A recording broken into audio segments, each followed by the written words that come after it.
Bienvenue dans ce nouveau numéro du quart d'heure politique. Aujourd'hui, nous recevons Bruno Bureau, candidat pour les élections municipales de Salles 2026.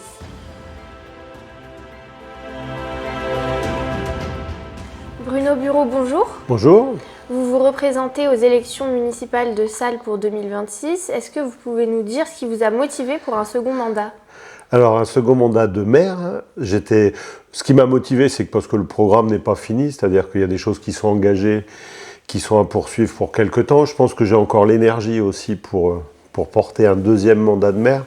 Après, j'en suis à mon 5e mandat, puisque j'ai commencé en 2001 sur cette commune, comme premier adjoint d'abord pendant 14 ans, après un mandat d'opposition, mandat de maire, un deuxième mandat pour finir un petit peu ce qui est commencé, préparer aussi une nouvelle équipe, c'est-à-dire que cette fois-ci on se représente avec une équipe en partie renouvelée, pour préparer la relève, former les gens à la vie publique, et c'est pas aussi simple qu'on pourrait le croire. La vie d'un maire est parfois des fois un peu compliquée dans les projets qu'on peut porter. Donc voilà, donc l'objectif c'est vraiment de finir les projets qui sont entamés, en entamer bien entendu d'autres, et puis commencer à préparer la relève. Est-ce que vous avez un grand projet que vous aimeriez concrétiser lors de ce deuxième mandat, qu'il n'y avait pas lors du premier mandat ? Alors, un grand projet, oui, j'aimerais, je ne suis pas sûr que j'y arriverai, mais le vrai projet, ce serait le château, où j'aimerais déjà le voir complètement hors d'eau et hors d'air.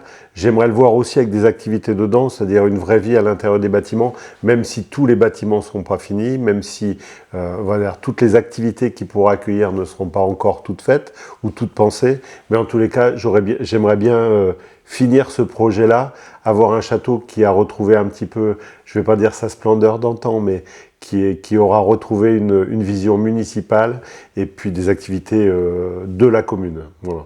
D'accord. Salles connaît une grande croissance démographique. Comment vous adapteriez les infrastructures face à cela, la voirie ?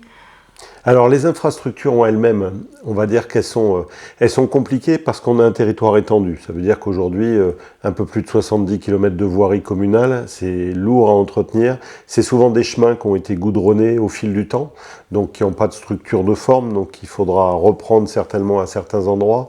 La commune, elle croît, mais elle va croître un petit peu différemment d'il y a une trentaine d'années, où il y a une trentaine d'années, on avait tendance à s'étaler au niveau du territoire, c'est-à-dire qu'on suivait les routes et on se développait. Aujourd'hui, l'État nous amène un petit peu à densifier les centres-bourgs, à densifier les centres urbains, tout du moins les zones habitées, ça peut être aussi valable dans les quartiers. Donc voilà, donc on va avoir un développement un petit peu différent qui va peut-être moins impacter les infrastructures routières. Donc il y aura du travail, et ce qui est clair, c'est que dans le prochain plan pluriannuel d'investissement de la commune, il y aura des investissements routiers, on va dire de l'ordre, aujourd'hui on a calculé à peu près de l'ordre de 300 000 € par an d'investissement sur le réseau routier communal. D'accord. Vous avez aussi parlé d'une résidence pour les personnes âgées et aussi de la rénovation des écoles. Oui. Est-ce que vous pouvez nous en dire plus ? Alors, la rénovation des écoles, c'est un programme communautaire. Là, cette fois-ci, on est sur la communauté de communes, puisque c'est elle qui porte la compétence. Les écoles sont... les dernières écoles du territoire à rénover sont à Salles. C'est l'école du Lanotte et l'école du Kaplan. Donc, ce sera le prochain projet qui sera déposé à la communauté de communes pour finir ce programme scolaire une bonne fois pour toutes, même si la communauté de communes va maintenant engager un programme plus sur la rénovation thermique des bâtiments, où là il va y avoir un vrai besoin. Donc voilà, donc 2 écoles qui doivent être impérativement remis aux normes. Ça, je pense que ce sera... là, aujourd'hui, on est en étude d'opportunité. L'idée, c'est d'être prêt pour le début du prochain mandat et le prochain plan pluriannuel d'investissement de la communauté de communes pour déposer les dossiers. Ça, je pense que c'est important. Le deuxième bâtiment dont vous parliez, c'était la résidence pour personnes âgées. C'est un peu un projet différent. Parce que la résidence pour personnes âgées, elle est portée par un bailleur social qui s'appelle Logea, qui est une résidence autonomie de 63 logements, à peu près 70 personnes, puisqu'il y a des logements simples et des logements doubles. C'est un investissement de près de 10 millions d'euros, avec de la création d'emplois derrière. Dans le parc du château, à la place de la métairie. C'est un projet dont le permis de construire est aujourd'hui déposé. donc qui va suivre son cours dans le prochain mandat. Ça fait partie des grands travaux, mais qui sont portés par des partenaires externes, parce que des projets comme cela, d'abord, c'est pas notre cœur de métier, hein. L'autonomie peut l'être chez les personnes âgées pour le maintien à domicile, mais ça ne l'est pas pour construire des infrastructures de ce type. Voilà, donc on a ce projet-là. Il y a le projet de résidence intergénérationnelle qui aujourd'hui a été attaqué au tribunal par des riverains, mais qui devrait sortir aussi dans la prochaine mandature, qui va permettre à la fois de faire cohabiter des personnes âgées non dépendants, mais par contre qui avec des personnes familiales, avec un public plus familial. Voilà. D'accord. Est-ce que vous pouvez aussi nous parler de la modernisation des équipements sportifs ? Alors la modernisation des équipements sportifs, plusieurs projets qui sont entamés sur cette mandature, qui verront la fin en 2026.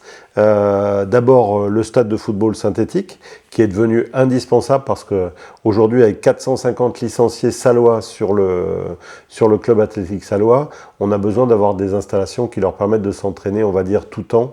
Le terrain d'entraînement aujourd'hui n'est plus praticable et difficilement entretenable par les services communaux, donc on va devoir intervenir fortement. Le marché a été passé.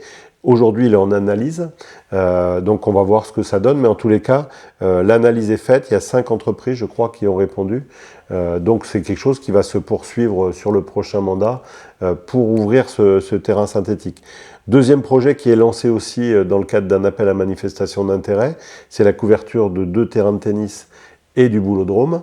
Voilà, ça c'est quelque chose qui va aussi se faire sur 2026, puisqu'aujourd'hui, pareil, les plis ont été ouverts, les offres ont été analysées, donc on va rentrer dans le déroulé normal d'un marché public. Voilà, et puis dernier projet qui sera apporté sur cette mandature, parce qu'on n'y échappera pas sur la prochaine mandature, qui a été un petit peu avancé dans le cadre d'une AMI, mais qui n'est pas fini, c'est la rénovation de l'ancien gymnase du centre-ville, qui nécessite des travaux, on va dire, d'importance, parce que le petit gymnase n'est plus utilisable et surtout ne peut pas être conservé. Et donc il faudra imaginer la rénovation du grand gymnase avec une extension du petit, peut-être sur l'arrière, avec différents projets autour. Voilà, c'est un peu les grands projets qui vont sortir sur cette prochaine mandature et qu'il faudra mener pendant cette période-là. Et en termes de sécurité ? Sécurité, c'est un grand mot, tout le monde en parle. Ouais. On parle de sécurité, alors je vais prendre 2 volets. Sécurité routière d'abord. La sécurité routière, on a commencé d'abord à régler certains problèmes, ça a été fait à La Vignole récemment. On a changé un petit peu notre fusil d'épaule, parce qu'on avait tendance à lancer des projets d'infrastructures lourdes, et après on se rendait compte que ça ne répondait pas forcément aux besoins, ou tout du moins que les résultats n'étaient pas ceux attendus. Avec les périodes d'essai comme on a pu faire à La Vignole, c'est-à-dire on teste des dispositifs, on voit si ça fonctionne, donc on l'essaie d'abord dans un quartier, on voit si ça fonctionne, on pérennise et on déplace un système ailleurs, sous ce format-là ou sous un autre format. Et une fois qu'on a trouvé quelque chose qui fonctionne, on passe à la version définitive et on continue dans les quartiers. L'idée, ça va être de faire un petit peu tous les quartiers. Et je pense chemin d'Arnauty, je pense à Argilas, je pense à Badette où il va falloir faire des choses, je pense à la route de la Garenne avec l'arrivée du Lidl. Tous ces endroits-là sont des endroits qu'il va falloir qu'on travaille impérativement en termes de vitesse et de sécurité routière, en termes d'aménagement, de stationnement, etc., pour ralentir la circulation. Ça va se faire dans le mandat, parce que là, il y a des vraies choses à faire. Deuxième volet de la sécurité, c'est plus la tranquillité publique. J'aime pas trop parler de sécurité, parce qu'on en parle beaucoup, tout le monde parle de sécurité. J'ai vu des doublements de la police municipale apportés, que ce soit ici ou que ce soit dans d'autres communes du territoire. Enfin, on n'est pas dans la culture de l'insécurité à Salles, on est dans la culture plutôt de l'incivilité. On a des incivilités comme il y en a toujours eu ici, et il continuera toujours d'y en avoir malgré un renforcement de la police municipale. On a une police municipale qui fait son travail. Aujourd'hui, ils sont 4. On a réussi à les doubler pendant ce mandat. Il n'y a pas de justification à redoubler les effectifs de la police municipale, quel que soit le format. D'abord pour le coût que ça représenterait.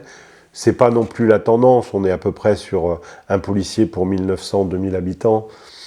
Nous, il faudrait qu'on soit, l'idéal, ce serait qu'on soit 5 policiers à Salles, pour une raison simple, c'est que quand on en a 4, c'est facile à compter, 5 semaines de congé chacun, le mois de formation globalement qu'ils ont en formation obligatoire, globalement, on a un agent qui est tout le temps absent.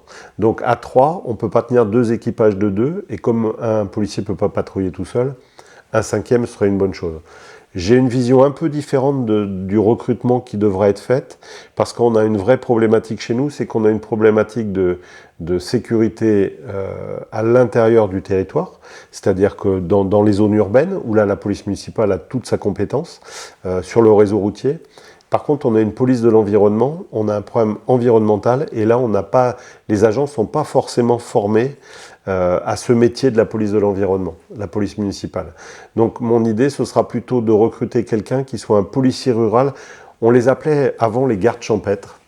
Aujourd'hui, ça s'appelle un policier rural. Ils ont les mêmes pouvoirs que la police municipale, sauf qu'ils en ont beaucoup plus parce qu'ils ont aussi toute la compétence de la police de l'environnement avec le pouvoir judiciaire sur cette partie-là.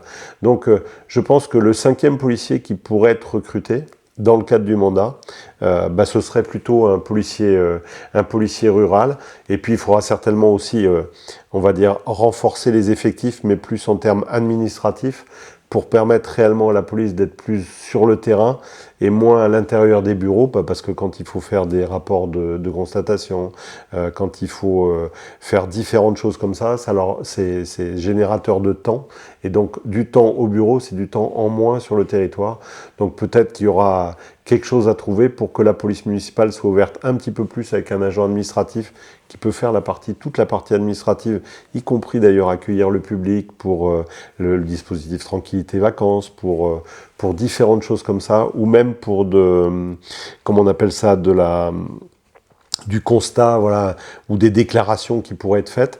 Ça, ce serait intéressant parce que ça nous libérerait du temps. Voilà. Il nous reste quelques minutes. Est-ce qu'il y a un dernier sujet dont vous aimeriez parler? Un dernier sujet, il y en a beaucoup. La traversée de l'Aller, je dirais, qui est alors ça, c'est quelque chose qui revient depuis très longtemps. Aujourd'hui, le sujet est mieux avancé, puisque la traversée de l'Aller, aujourd'hui, on a besoin de la sécuriser. Pour la sécuriser, il faut aussi qu'on travaille la sécurisation du centre-ville et la traversée du centre-ville. Tout ça, c'est un ensemble. Aujourd'hui, on a tous les rapports d'expertise qui nous expliquent ce qu'on peut faire. C'est-à-dire qu'on a étudié 4 possibilités. L'orientation aujourd'hui qui est prise, c'est de travailler sur l'emprise même du pont sans l'étendre, parce que ça provoque d'autres contraintes, au-delà de financières, des contraintes techniques que le pont ne serait pas forcément en capacité de supporter. Donc on va travailler sur l'emprise générale du pont pour libérer 2 voies de voies vertes, piétons, vélos, mais en site propre. Ça va contraindre un peu la circulation routière et la ramener peut-être à une vitesse de 30 km/h. Mais de l'autre côté, ça va aussi permettre aux vélos et puis aux piétons de circuler sur le pont et de traverser, on va dire, rive droite, rive gauche, de façon plus facile. Merci. De rien. Merci à vous. Un mandat se termine, un nouveau va s'ouvrir, une nouvelle page va s'ouvrir. Je souhaite vraiment que l'équipe qui a mené des projets pendant 6 ans, des projets importants pour la commune, qui a retrouvé, on va dire, une tranquillité, qui a retrouvé par contre aussi une vitalité sur le territoire. Salles est aujourd'hui une commune reconnue à échelle du pays bassin d'Arcachon-Val-de-Leyre comme une commune dynamique. Cela, on le doit à une équipe sortante qui a fait vraiment un travail remarquable à mes côtés et à côté de tous mes colistiers. Je souhaite vraiment qu'ils repartent sur une nouvelle aventure. Une nouvelle aventure où tout le monde ne sera pas, parce qu'il faut renouveler. Globalement, entre 40 et 50% de la liste seront des nouvelles personnes qui s'engageront, parce qu'un mandat aussi, c'est former de nouvelles personnes sur de nouvelles tâches, sur de nouveaux projets, et puis préparer l'avenir, parce qu'une commune, elle ne se pense pas seulement à 6 ans, elle se pense à échelle 12 ans, 15 ans. On ne peut pas regarder les projets seulement sur un mandat. On voit bien sur le premier mandat, aucun projet n'a été totalement jusqu'au bout, tout du moins sur les gros projets. Donc demain, ce que je souhaite, c'est que des gens portent des choses et pourront les porter encore demain, après moi. Mais aujourd'hui, cette équipe-là, il va falloir la former, il va falloir la préparer aux défis qui s'annoncent.